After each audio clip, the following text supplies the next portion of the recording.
अस्सलाम वालेकुम अज़ीज़ तालिब मौलम हज़रात, अब तमाम का नवाज़ उर्दू यूट्यूब चैनल में इस्तकबाल है। बहुत सारे तलबा का सवाल था कि टीईटी के लिए एज लिमिट क्या है। याद रखिएगा, टीईटी के लिए कोई भी एज लिमिट नहीं होती, सिर्फ़ और सिर्फ सीईटी यानी पीएचटीआर जीपीएचटीआर के लिए एज लिमिट होती है।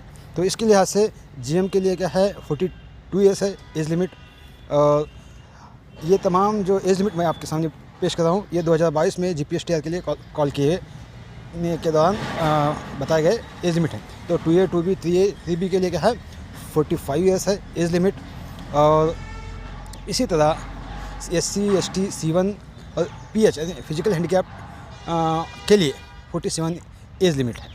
तो इसलिए क्या है, जो भी तलबा वो समझते हैं कि उनकी एज ज़्यादा हो गई है, तो वो क्या है, इस लिहाज से देखकर अपनी इम्तिहान को बैठें। और इस वीडियो को लाइक शेयर सब्सक्राइब करना मत भूलिएगा। मज़ीद इसी तरह वीडियो देखने के लिए नवाज़ उर्दू यूट्यूब चैनल पर बने रहेगा। अल्लाह हाफ़िज़।